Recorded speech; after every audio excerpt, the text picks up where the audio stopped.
Welcome to Stormwatch by GreyNoise Intelligence. Each week, we drop the latest info on what's happening at GreyNoise, take a look at a roundup of important and timely cybersecurity topics, and toss out some expert opinions and the occasional conspiracy theory.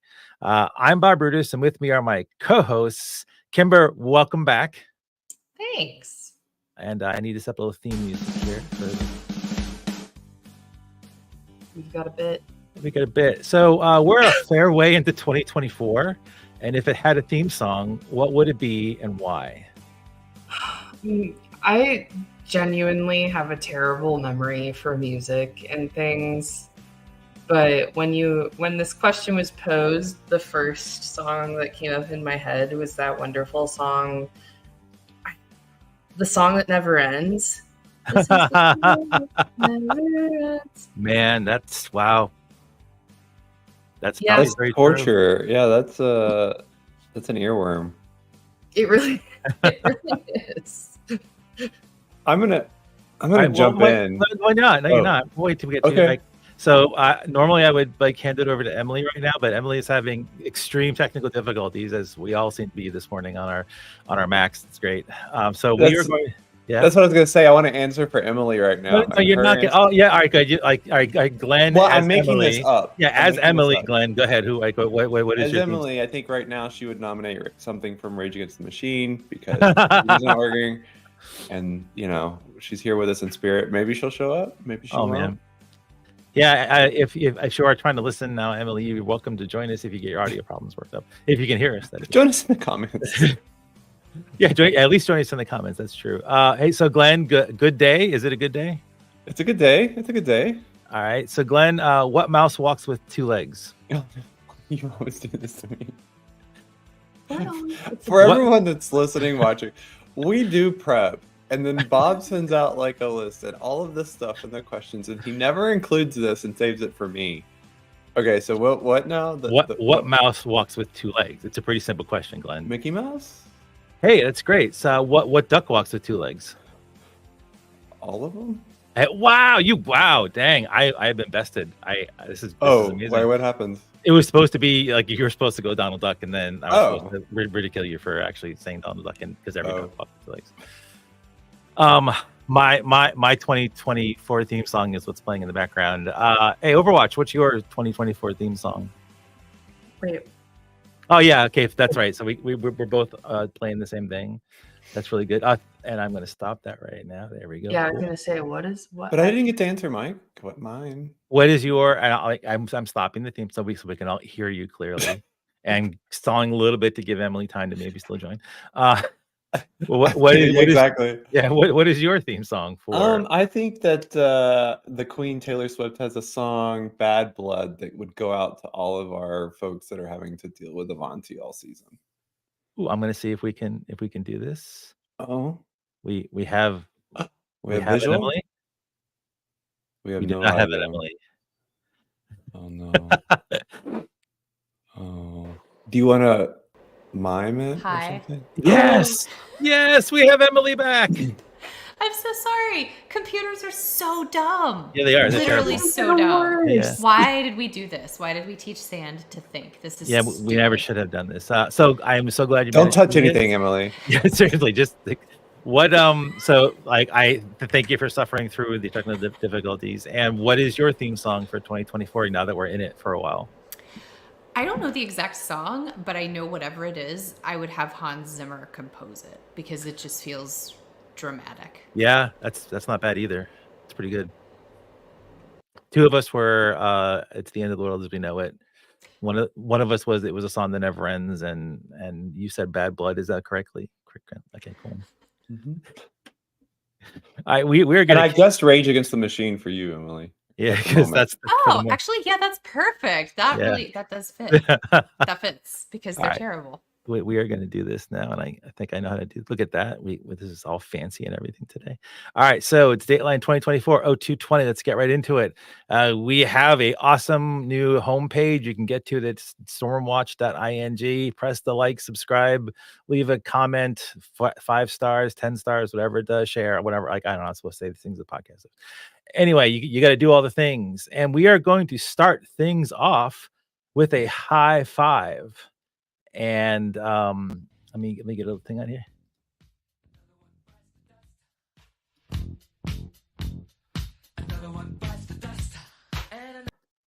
Okay, so Lockbit. Every time Bob learns a new feature. Yeah. Oh, I'm abusing this one the heck out of it. Yeah. So Lockbit gone, destroyed, just pummeled to death. Such a good thing to see. Catching this late yesterday was probably the high point of yesterday. Everyone we'll talk about why, if you don't know why it's such a great thing for them to be gone, and like how bad they actually were.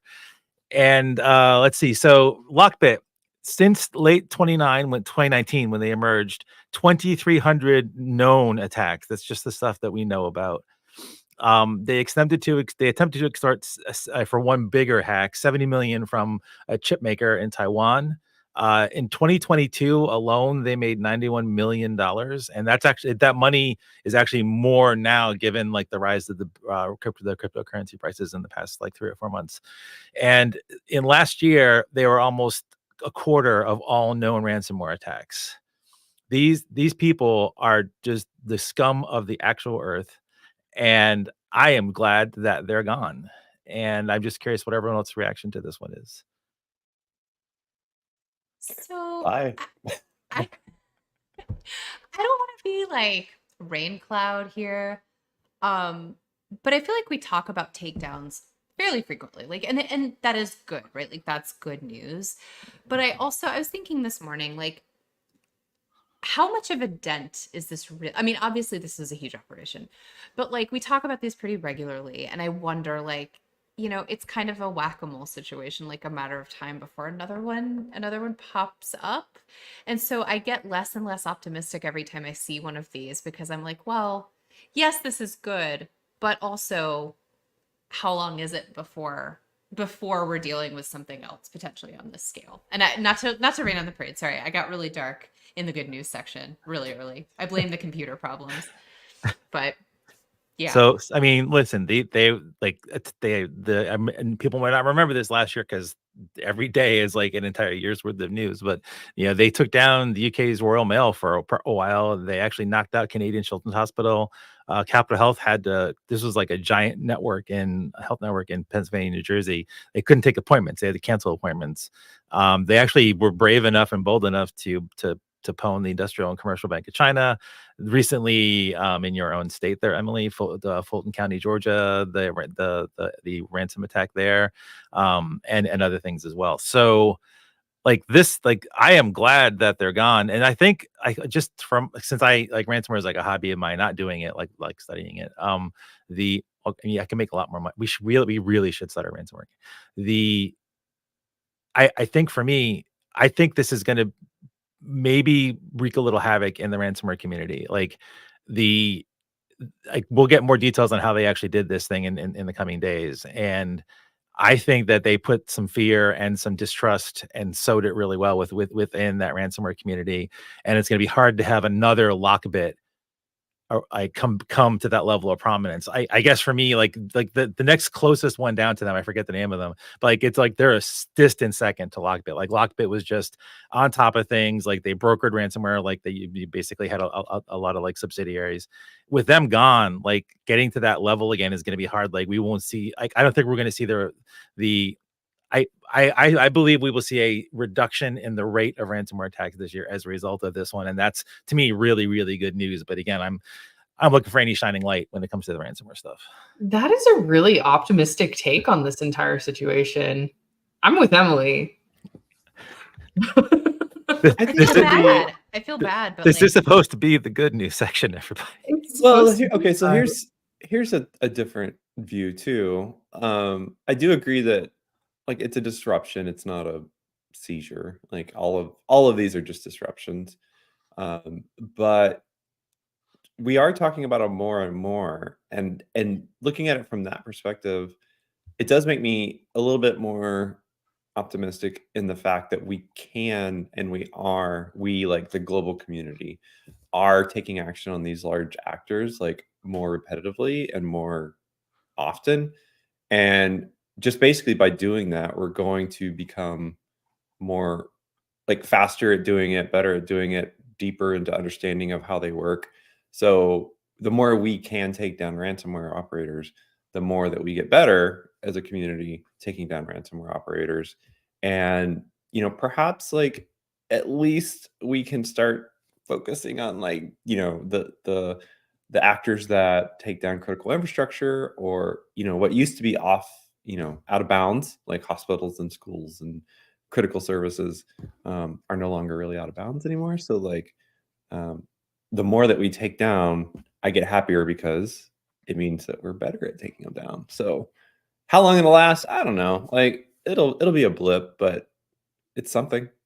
Yeah, I mean, one of the like, things that I do think is cool about takedowns is that there's like this whole hackback kind of situation. Like, in order to take down the infrastructure, they have to get into the infrastructure, and we don't see a lot of like public government It'd be hacking. so fascinating. So, I mean, they're in the Lockbit like control panels and stuff in order to take it down. Yeah. So, like, how did they get in there? How are ransomware operators securing their infrastructure?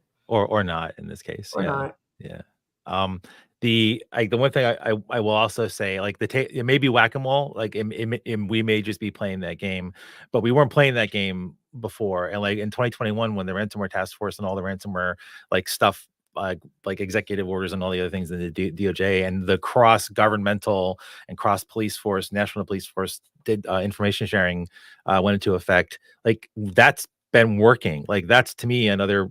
I guess that's one reason why I'm more optimistic about this. Like we're actually seeing governments and agencies across the globe share information, and that's the only reason why these takedowns are happening. So it just seems like we're in a better position to address these threats, and we're getting faster at stopping them when they do pop up. We're not going to stop criminals like that. We haven't been able to do that since there were people, but like at least we're getting better at more quickly getting rid of them. I guess is my thing. And speaking of getting rid of them, and speaking of hacking back as well, Kimber, the Justice Department last week announced the court-authorized disruption of a botnet controlled by the Russian Federation's GRU, and it was a network of hundreds of small home office routers neutralized in a court order back in January. These were mostly Ubiquiti kit. So for folks that are out there with Ubiquiti, please just make sure your stuff isn't on the internet, because you don't need to expose your interfaces, admin interfaces to those things. It was actually controlled by APT28. These were infected with Mubot malware, and it's the third time since Russia's invasion of Ukraine that we have stripped them of key cyber intelligence services tools that are out there. So this is great. Ukraine needs all the help it can get right now. Like this battle is not going great right now. So anything we can do, even in this vein, to me is a great thing. I was very happy about this, and it goes back to the information sharing thing again too. I was curious what any else's reaction to this one was.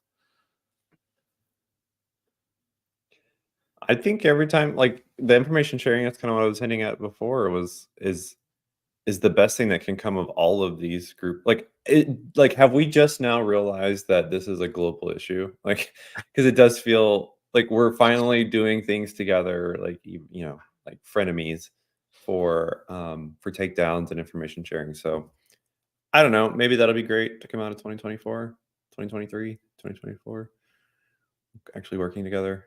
But I was hoping for like an energy level off the charts this morning for these two. Like this is like the best good news we've had in a while, and like we're all like, wow, this is terrible. Well, one thing that I'm also thinking about too, not to like dwell on China here, but the Soho router stuff, like Soho equipment, like that's big right now. If you have these things, you really, really should get them protected. You should do something about that instead of just leaving them sitting out, kind of exposed with control panels exposed and things like that. Because we're seeing, I mean, this is turning out to be like a viable way into systems and networks. Yeah. And then also to obviously weaponize and botnets. So like really protect your Soho things, folks. Kimber, you got anything more depressing to add to this? Not necessarily more depressing, but just along the same like Soho router line. I was trying to think if this was in line with some of the KV botnet takedown stuff. That was also the home office routers. And I was trying to think about the numbers too of like, is this stuff primarily like in foreign countries? And I think that it it ended up being more so like things that aren't in the United States. So it does require a lot of coordination and everything. So Yeah, I wonder if we're going to see any more, is my curiosity. I didn't want to bug Emily because I don't want to make you the counter of the group, Emily, because we can count too for the other things, but it's kind of her job. But I know that, but like just in previous lives, like I know that most of the Ubiquity exposure is like in Brazil and other countries versus the United States. So, and like of course she's actually cooking all the things right now to see if that is still a thing. How fast can Emily type? As if the stress level wasn't bad enough today. Because I think about like what we see from a lot of the things that are in our data set, like things that are scanning the internet. And I'm thinking about like the providers in particular. One of them is called Orange. We see a lot of Orange, and I think that's out of Brazil, right? Partially, Or yeah. South America and Spain, I believe. Or... Give it. Yeah, it's Okay. it's in a couple places in the EU. And Kimber, we actually had a couple hits in SIFT with Ubiquity stuff like the week that this was going on too, which was also kind of odd. That was very odd, very odd. So yeah, just kind of a quick, very, very cursory look at things tagged with the software vendor Ubiquity. Yeah, US, South Africa, Argentina, Italy, Brazil. Yeah, a little different from what we tend to see with just sort of global distribution of things. So yeah, the trend continues. I do remember like poking at this like years ago now, and there was one. I didn't use the name then. I won't use the name now. There was one network consulting agency that did a lot of the industrial installs across Brazil, and they installed them all horribly wrong and bad. Like that to help. Like I don't know if it was deliberate now, because like it seems like it might be deliberate, but I think they were more incompetent than deliberate. But yes, it wasn't great. But so I will let everyone read it because we need to move on. But so we have a little more summary details in there if everyone wants to take a look at that. Just try to embrace a little bit of good news, everyone, because it's like we don't get a lot in cyber, and we actually have some really good news. This is bad if Bob's the chipper one. Yeah, if I'm the chipper one today, this is really not good, everybody. So we are not going to dwell on this one a whole lot because this just has popped up. But SolarWinds continues to have exposures. There was a recent advisory out, and there's a couple unauthenticated things that may lead to RCE. I think you have to say trigger warning before you say the word SolarWinds. Okay, do I have to? I mean, like hasn't there been like a long enough time since like, and does anyone still use SolarWinds either? Like, how bad could this possibly be? Well, there's bad news on that front probably, but yeah, it's been a minute since we've seen them like in the spotlight for something like this. I mean, when your access manager has directory traversal and RCE vulns, please move instantly on remediating this. Like, don't even test it. Just do it. Like, I don't know what to tell you. So there's the 3 CVEs associated with it. Like, everyone wants to see them. I won't read CVE numbers out. No one wants to hear me read CVE numbers out. The other one, which is really recent, which is fascinating because there's been a lot of activity in the cyber community about this one.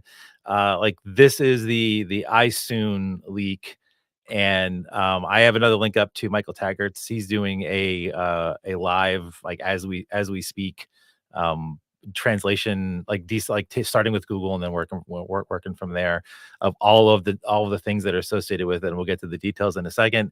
I have a link up here that people can read. It's an awesome Twitter thread that someone else is doing on basically the same thing Michael's doing on this as well, breaking through, and like, let's just do some quick summaries.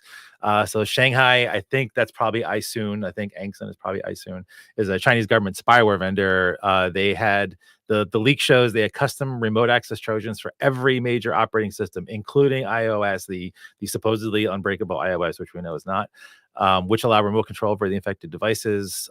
They had created tools designed to unmask social media users, likely for surveillance of intelligence gathering, and distributed denial service systems. So they basically had a lot of stuff they could use with their employee. They had a Tor-like device for agents working overseas. So they had secure, anonymous, and separate from Tor communications, private communications, and anonymous. And they had those fun little things that we all like dig, which is like you disguise normal objects as something else and you plug them into networks and do sniffing and do all the things and exfiltrate all the things. Also trying out a new feature here. Just right before this, Michael was also digging more into the leak. They have an actual, they have their own hack the box. They have their own separate hack the box for the people that they train associated with their systems. That this is great. So we actually linked to the threads on in the show notes. So you should probably go to there. And we'll keep it on there. So I did anyone have any time to like, because we were all on break. Well, I saw Emily working yesterday, so maybe not all of us were on break, and that maybe means I wasn't exactly completely on break yesterday either.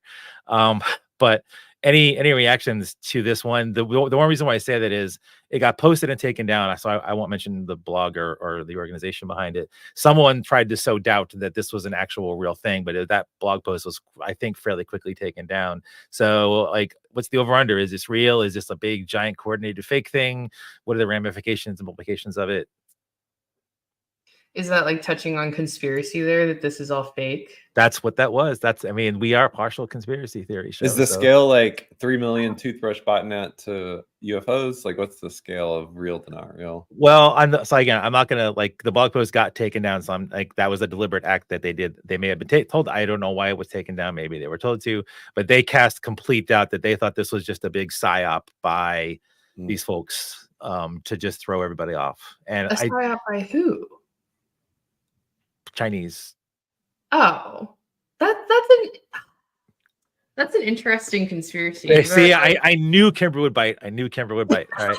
I'll always bite on a conspiracy theory. But no, as we're like reading through this, because I haven't gotten a chance to look through any of this. I think it's just like everybody's gonna have their own stuff. Like, I mean, doesn't every like right? I don't actor like it passes the stuff? It passes the gut check, honestly. Yeah. Like, not all of this is totally plausible. Similar to ransomware operator or ransomware as a service groups, like, they have good training and onboarding and their own dedicated like internal resources. So we know that. What's that? It's like an enterprise. Yeah. So I say it's highly plausible. Like, I would not be shocked. Well, like, also, we have all of these things in the United States. Like, we have multiple developers in the like United States community that are working on dedicated hardware disguised as everyday objects. I'm looking at you, OMG Cable. So going back to conspiracy then, because we had the story recently about all from Google of like all of the, or great majority of O-days were through spyware operators. So is this like someone maybe that was highly impacted to contributing to O-days trying to like go look over here, they are doing it, not us? See? I mean, it claims it was an insider, like the person claims to be an insider that they just like took and exfiltrated all these things. Yeah, I don't know. Well, I get this look. Emily, what's this look I'm getting here? I don't know. Like, I haven't had a chance to really dig into this yet. I'm sort of like, I don't know. I agree with Glenn and Kemper. Like, this feels plausible. It feels like it could be real. It doesn't feel like a 3 million toothbrush botnet level of weirdness. We've seen leaks from organizations like this before. So I mean, it feels possible and plausible, but I also like haven't looked at it enough to like form my own real strong opinion either way. So like I'll reserve judgment and just say like seems plausible, but I don't know. Check the comments. I mean, if it is real, like what? Or if it's fake, then what? Like, I don't know that it. Yeah, like is there any impact to us? Like it seems like if you read through some of the things, a lot of the targets were not in the US. I mean, at least the stuff that we can see so far. And they were targeting like, the populations that China tends to target and be horrible against as well too. So, I mean, I don't think this is going to get a lot of traction in our media and in the zeitgeist over here in the US, at least, because we're probably just going to ignore this as, well, that's just something happening over there. And I don't know, like the existence of this level of sophistication and these many tools, and the fact that it was on so many devices and apparently pretty easy to get on them all, my first reaction to this one, and you guys also mentioned the story we did last week on the spyware report. Like, is this all just? Are we just the one giant Potemkin village now? Like, are we all just like spinning in a hamster wheel, and it doesn't even matter? Does it even like? I mean, I'm so like there. Like, I went from happy at the beginning to like really dark. Like, should we all just quit our jobs and be farmers now? Because like, if this is how bad it is, and it's this quote unquote easy, and is this pervasive, like, why are we doing anything? Well, who said it was easy though? Like, probably was a lot of work to get this operation going, right? But once it's up, it's easy, isn't it? And there's so many vendors, and there's so Easy many is vendors. Well, but now it's exposed, which means they'll have to like revamp. So I don't know if it was that easy. Okay. Well, I think the thing that's interesting about like the China stuff in particular is that it's so intertwined with like their government and everything. And I guess that's where I'm getting a little bit SOP confused for them. in all of this is like, how does this tie into the things that China is just generally up to? Like, where does it fit in their whole like hierarchy of? So that's like a things? question, right? Like, they have enough surveillance. They already have so much surveillance. What would this give them? Right. Like, what net news from this, Right. based on all the surveillance they already have in the infrastructure? Yeah, so I guess something we can do is watch, because like there's a bunch of folks still digging through and translating and everything, and I'll be watching Michael's Mastodon thing for this. So we should all keep a watch for this for the next week or two, and come back with more info once we have more of the dumps. But go definitely check out the thread, and it's a thread reader thread. You don't actually have to go to the Horrible X site to actually see anything. This one really bugged me, the one we're doing next, which is it was a notice by CISA after Valentine's Day about a threat actor leveraging a compromised account of a former employee to access a anonymous state government organization. So TLDR, state government organization was notified that documents containing host and user information, including metadata, were posted to a dark web brokerage site. A compromised account of a former employee was used to access a state government system. They basically got in through a VPN, which kind of sort of means to me there wasn't MFA on the VPNs, which was, I don't understand people anymore. And the actual report has a lot of TTPs, really great attack, like 8 MITRE attack information. So definitely dig into it if you haven't done that. It would be just great to read through it to see like what they managed to find when they were doing all their forensicating. I want to know I don't know you guys, I want to know what state, I want to know what state and what agency and why they weren't using multi-factor authentication on VPN. It's probably mine. I don't know. I don't know. Most of the states are incompetent when it comes to cyber. It's like, but how is this the thing? Like there are directives that say you can't do these things. Look, So just because they're directives doesn't mean that there's any consequences to not doing it. And if the great nation of Texas does not believe two-factor authentication, oh man, yeah. we don't know that it was Texas. Disclaimer. I mean, Yeah. I don't know all the details of what happened in Fulton County, Georgia, but also that comes to mind. Like, okay, yeah. So we sometimes hint about, or often hint about, like where does liability lie at different times, and like in this case, For once, I love the comment. That's how I feel. Yeah, I'm being in Texas. It's just not.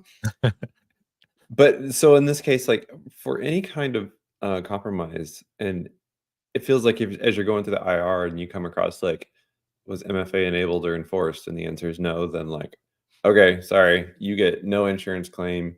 You're fine. That like the rest of it doesn't even matter, right? But why can't we know who they are then? Like, why we'll find out who they are, of course. Like it'll come out now. Why don't we know now? I want to know now. I want to make fun of them now. I don't know. are they still cleaning? Like, are they still trying to harden? Oh, okay, all right. Probably resetting all the okay, wait. creds, So this, because yeah, a lot of so this is organizations so don't have an bad. easy button for that. Oh gosh, Emily, no, Can we don't do that also to me. just appreciate in this report that CISA has untitled goose tool?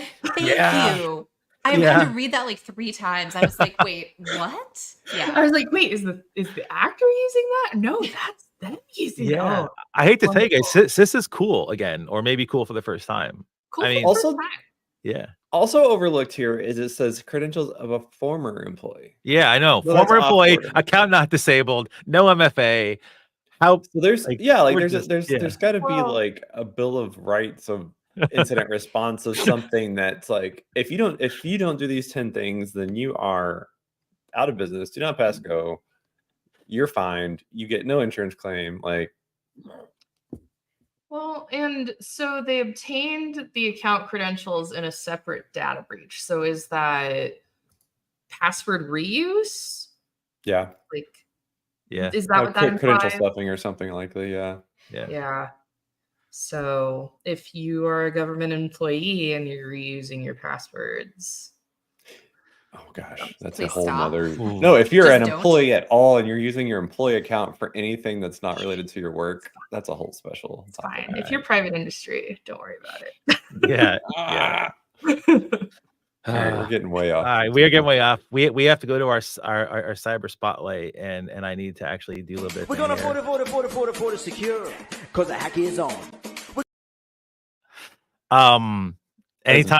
anytime that we're gonna get a repeat thing for any vendor, especially in this space, that's getting played. Sorry, it's getting played.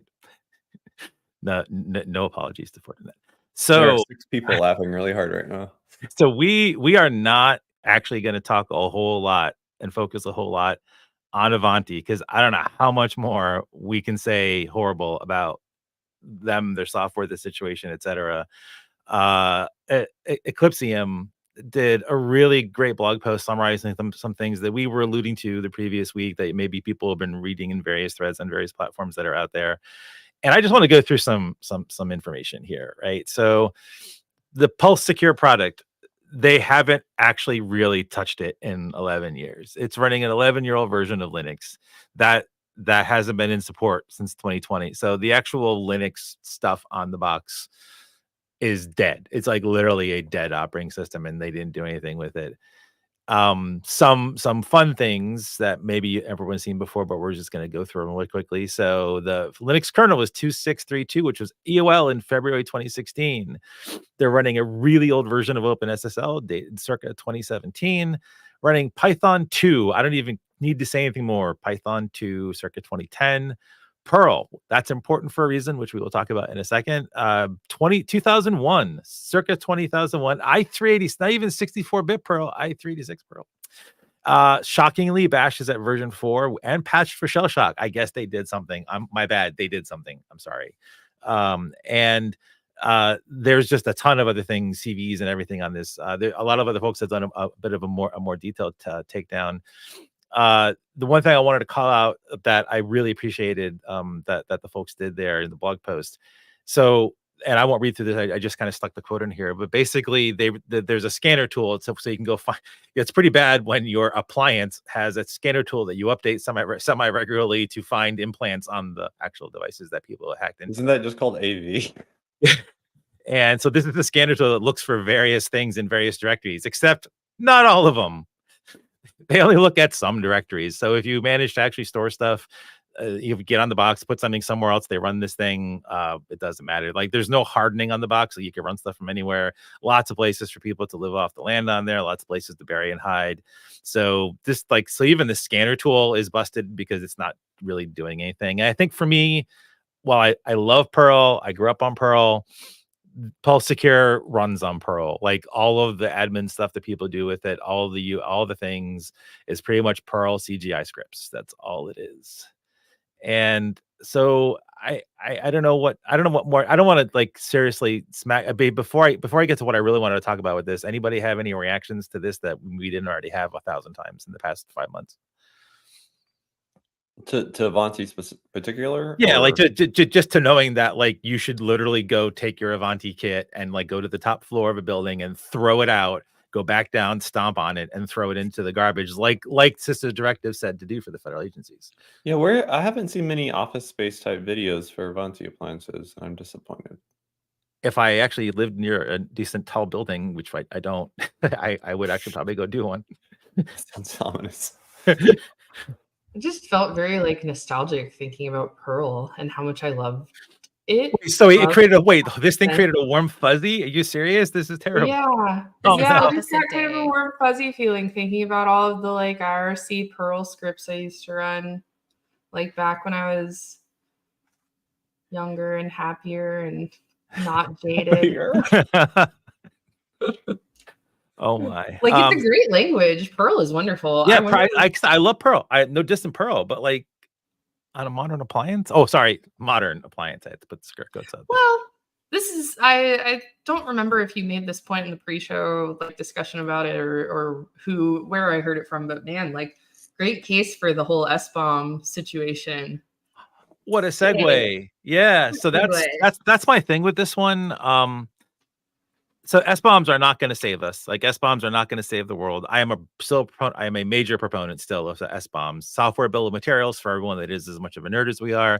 This is if you ship a product right now to the federal government, you have to at least say you have an S-bomb. That's still kind of the state that we're in. We don't actually have to have you just, oh yeah, we got one. Sure, we're good, boss. Eventually they will have to hand over the S-bomb to the government. And I would hope eventually I don't have to FOIA the government to get the S-bombs from the government, because I think that should be a matter of public record. And because just imagine like having to tell like some enterprise or some government agency, yeah, like we haven't actually updated Linux on this thing in forever. And I don't want to pick on really Avanti to the large degree here, because I'm going to say like any software shop out there hates change for the most part. Like maybe some modern ones don't, but like isn't every software shop out there going, why would we upgrade these things? They might break. Like we want things to be stable. Like DevOps has not caught on as much as everyone likes to think it has. Like it's a really cool thing. It's in every blog post because it's hot and cool and new still. But like we really need a major change. And like people like, and I think one thing that I wanted to throw out for discussion here is it time for everybody that buys cyber stuff? Because like we can start with our own fam. Is it everybody that buys cyber stuff? Maybe we even narrow it down to these things, like these types of remote access or just like network perimeter level things. Shouldn't there be public S-bomb, like demand that there's a public S-bomb for these things that gets verified by some third party so that we can stop the madness? Like, wouldn't that help stop some of the madness? Like the UL tag on electrical appliances, like this is that you can go look up what that means in the actual like database. Yeah, like I think it's time, but I might be wrong. So that's why. Well, if you want to be really like progressive, I guess you could say that your purchasing like department or whatever process to be used requires it. But that would imply that you have somebody like a vulnerability manager or something like to be even able to look over it. Like I think the having of an S-bomb like requires the people who are like able to actually take the time to look into it and infer some kind of meaning out of it, because otherwise you're just providing this list of things, and like what can anybody really do about that? Like you can cite like, hey, I'm not buying you because you use Python 2.2. Well, I think it might be interesting to see like what percentage of major vendors can actually supply the S-bomb, because I feel like it's still very mystical as far as the contents of it. The standards aren't quite agreed upon in how to share and deliver it. So like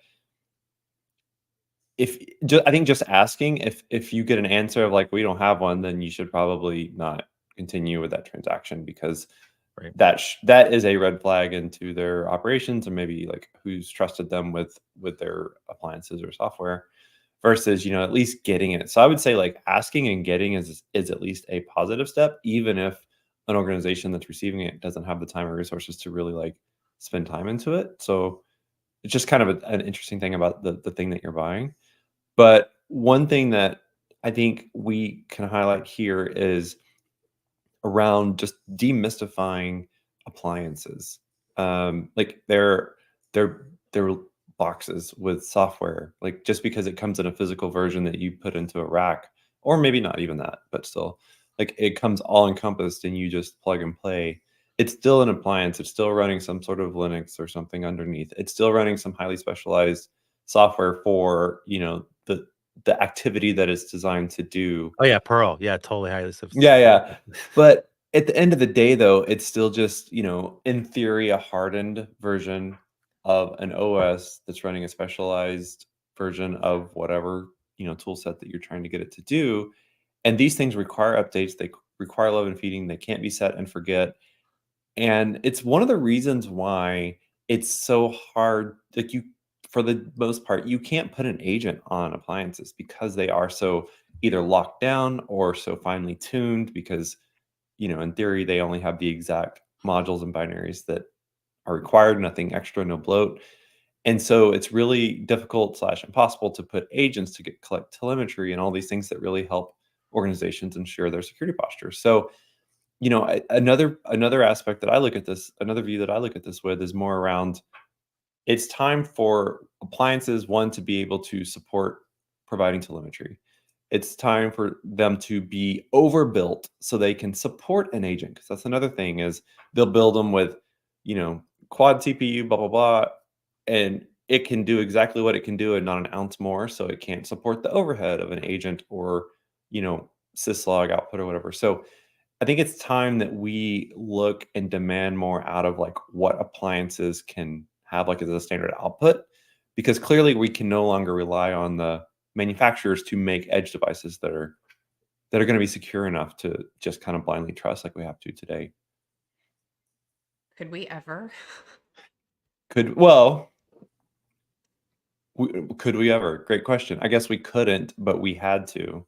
Now the stakes are higher, maybe, or it feels like they're higher, or maybe that's just where we're getting as far as the next step to like take a big leap for our industry. Yeah, I think the point you bring up about being able to support an agent is interesting, because isn't that just like extremely robust logging in the end? Yeah, it's letting you in to begin with without having to decrypt your whole OS or something, right? It's just telemetry. It's just files and data and not, some extra output. Because But those agents so are also many really because those agents are also really so secure and don't have any CVEs with any of those agents at all. One No. crisis at a time, though. Hold on. But I mean, think of how many, like, if you do IR on, an Avanti appliance or Progress Move It or whatever, like, so many of those things are, you have to do a forensic analysis on the box. You take it down, take it offline, like whatever. Yeah. You can't just go to your central logging system, pull the logs, do the correlation. And so not only does this help like identify security issues a lot faster, it also helps people like cut them out faster, which means the impact is smaller, the triage is quicker. And we've just treated appliances like, like, oh, there's this little golden egg and we'll just set it over here and forget it. And we can't trust that shell anymore. We couldn't, I think, to Emily's point, but it's time to no longer trust it. Make a stand. Is that why Sys's tool called Untitled Goose? Because they need to whatever golden egg. I'm trying to. It didn't work. It didn't work. It didn't work. It didn't work. Honk if you love software vulns. I don't know. I'm going to close this section out with a call to, and I'm specifically saying RSA because no one's going to listen if it comes out of the other ones. So, and I know some people there, they're not listening, but like whatever, and I'll tell it to them too. I want all your keynote speeches to be this. I don't want comedians. I don't want actors. I don't want any of that garbage that you usually do at these things. I want every keynote every day, which I don't know how you do that because keynote's supposed to be like the keynote, but whatever. To be this, I want some big wig, some whatever, demanding every single day that all the security vendors step up and do this. That's what I want. If you want to be taken seriously by folks like me, do that because I don't take you seriously anymore. I say, so you should probably do that. And I'm that's my opinion, no one else's opinion. So I'm going to leave that there. I mean, I didn't plan on speaking at RSA ever, so I pretty much sealed it right now. Tool time. We're not going to cover this in depth because I don't want to ruin their thunder. But Resonate did a really nice, succinct 10 things that you can do to Okta to make it more secure. Like basically to robustify it, harden it, all that kind of stuff out there. Okta is everywhere. We use Okta. We are our IT folks, which we still need to get them on here. They're amazing and they're securing all the things. It's obvious you need to do this given what happened last year with Okta. When I saw that they did a really quick 10 things you can do just to button it up better, it's like, I don't care about tool. I don't care about like don't run a tool. Just go do this thing because it's just really great resource. I know, Glenn, you had a chance to poke at this. I just want to make sure that like I wasn't crazy, that these are actually pretty decent 10 things to do. No, they are good, especially, like it was funny when I first saw the article and I saw the Okta logo. I was like, oh, did Okta put out this? Like, I'm having Spider-Man meme moment in my head. But like we, it's fine. Everyone's gonna have a hardship and issue here and there, but I think especially in light of Okta being in the news, and as we know, when things are in the news, then they get attacker focus as well. So I would assume that there's a little bit more threat actor attention than normal in Okta, which it's always going to have a lot because it's authentication. But yeah, so it's timely and helpful, and like just like here it is, do these things. Any other comments? We can jump in more. All right, I'll jump to the next one. So, shameless self promotion. Y'all, since it's got to get going on there, Emily. You got nothing this week. You got nothing. We have something dropping later, probably today. So keep your eyes on the blog if you're curious about what we've been seeing with Avanti. Oh, it's an Avanti piece. Yeah. Okay. Everyone watch that. We got to. Oh, I guess we get to cover Avanti next week, even if we Sorry. don't cover it directly. Oh, hey, it's the gift that keeps on giving this year, mostly to attackers. So we have a small announcement. If anyone has not seen this, we have a brand spanking new CEO. Ash is awesome, great human, really smart. I got a chance to meet him and talk at length with him. We will have Ash on hopefully like in 30, 60 days. He's, as you can imagine, being a brand new CEO at this organization has a lot going on, and the podcast is not one of them. And Mr. Morris is not going away. Mr. Morris now has more time to bother me. Thanks, boss. He's basically going to be like the chief architect and wreak havoc across all the tech teams at GreyNoise. And GreyNoise will be much better for it, and we all will be much more tired as a result of it too. No, it looked like he was already asking for more permissions this morning. Yeah, he's insane. He's hit the ground running. He's I'm very so excited for him. Yeah. For folks that don't realize this, like Andrew, like literally started this company like single founder in a laptop in a car, and it's become what it is today. And if you're watching this and use GreyNoise, you know what it is.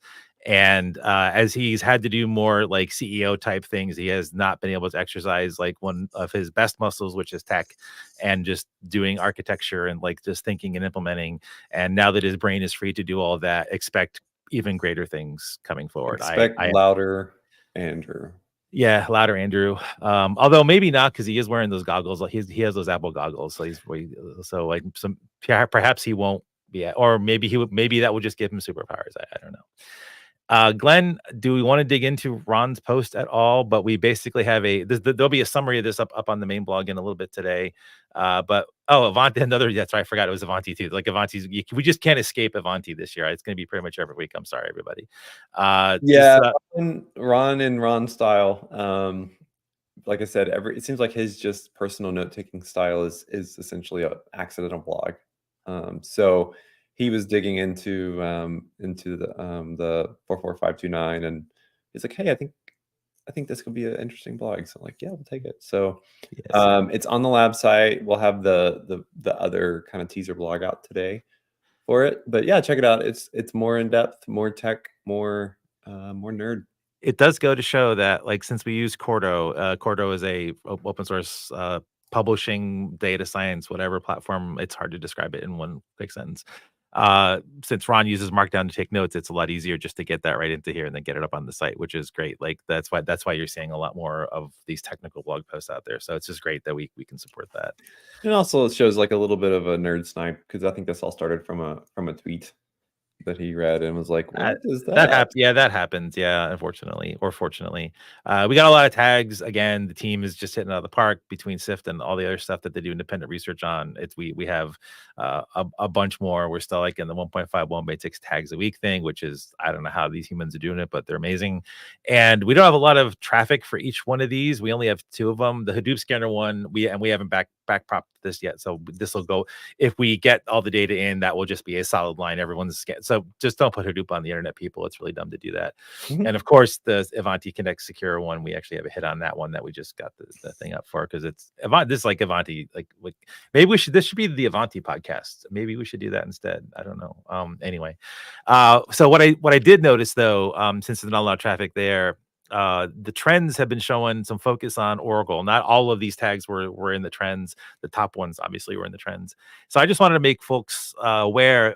Oracle stuff sees a lot of action on GreyNoise and the opportunistic scanning thing. They're always hitting the T3 RMI protocol, always checking to see if WebLogic's out there. This isn't always bad stuff. I don't know if you all do this, like Emily. I didn't actually look to see if you're there, but I know the good scanners do this for ASM stuff. But there's just, if you have Oracle, just run it on Tailscale or something like WireGuard, whatever. Don't stick it to the internet if you don't have to. If you have to put WebLogic in applications as middleware, I understand that, but just be aware that you're not like hiding it. They sling stuff all the time. Some of these hacks, like some of these CVEs go back to 2014. They have the arsenal. They're just slinging them whenever they feel like it to do whatever they're doing or whether they get it a heads up. This is just not great. And if folks should notice that, like, we're actually showing more history now than we used to, just because we are, just to give you an idea of just how persistent these folks are, and what they actually go do. I was curious if anyone had any reactions to like the volume of Oracle attacks that we see on a regular basis now. I just sympathize with the folks that have to admin Oracle in their quarterly releases. Well, That's sad. yeah, I think also differentiating between that constant version checking and the Oracle TNS scanning, like T3 is a really interesting protocol. We should probably differentiate between like a version check and a whatever the T3 is. Sorry, that's me nerding out on our tags, but like the differentiation between like there's something or a group of something constantly checking to see if there's things available to communicate over that protocol and scanning for these network services. But the attempts are like still fairly like on a regular basis, which is interesting. I wonder why. I mean, I guess because it's just like, it doesn't cost them anything, right? So Yeah. looking at the Kev roundup, I just checked. There isn't one yet today, so thanks for that, Todd. And it's been 5 days since the last Kev release. And in the past, they have had a couple of 3 Windows things, and of course the Cisco ASA information disclosure. Because why not have more ASA fun? It's funny that like a 2020 CVE makes it into Kev in 2024. They can't seem to win these days. It'd be great if all the CVEs were at least current, but I guess that's not going to be a thing. Everyone's just staring at Bob. I mean, I was hoping that this would be like a happier time today. That's all. You just put everyone in a bad mood right off the bat. Yeah. No, I mean, I think we started like, I don't know. I feel like we kind of totally stole Bob's high. He was like, "This is good. Takedowns are great," and we're all like, "Whoa, yeah!" And then it just sort of went downhill from there. So, yeah, I don't know. I'm just not gonna put the good news section in anymore. We're getting rid of it. It's just news. Let's just remain ambiguous. Yeah. Sometimes it's good, sometimes it's bad, you know? So how about I put news question mark? I don't know. We'll see. All right. So we actually got it under time again today. This is great. Overwatch won't yell at me today. And so we're going to close out with a final question to everybody. Hopefully you had some time to think about this. And I will start with Glenn. You actually get the normal question, not a weird one. If you could teleport to any place in the world right now, where would you go and why? It'd be somewhere that's just really far away. That's like just a lot of effort to get to. So, like Antarctica or like South Africa, or I don't know, just somewhere cool, but a lot of effort and time and different flights to get to. So all you care about with the teleport is you don't have to sit in economy class on an air. Well, if I'm going from here, from here to South, that's like a day and like 36 hours of. Yeah. Wow. Cool. I mean, that's very valid. Cool. All right, Kimber, same to you. If you could teleport to any place in the world right now, where would you go and why? You know, the Windows XP background, like the default Windows XP background field with like the blue skies and like it's perfectly green. I want to teleport to there. Like, I know that's a real place in a real time, and that was a real moment for somebody. That's where I want to teleport to. Wow. Teleportation implies time travel. Since it's made up, absolutely. Oh, yeah. I was not Sorry, Glenn, Yeah. you're clearly not deep enough in the sci-fi. Yeah. Does this change your answer, Glenn? Do you want to do over? Hmm. Well, think for a little bit, or because I know it's hard. And so Emily, same question to you. If you could teleport to any place in the world right now, where would you go and why? Probably the Sonoran Desert.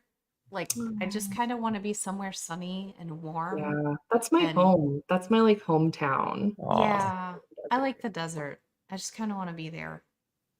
Me too. Cozy. Good I don't know. It's a choice. weird word, but yeah. wow.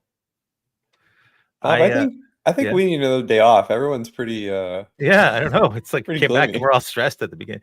I don't think it's stressed. I think it's winter. Okay. It's So winter. this actually Overwatch, you better think, because I'm asking you too. I would New Zealand. Wow, ready to go. If I could teleport, I wouldn't have to take that crazy long flight. So yeah, for the time travel thing, Atlanta's fair. That'd be cool. I mean, Aquaman dams are kind of cool. So the I would go, despite the fact that they're having some problems with lava right now. I would want to go to Iceland.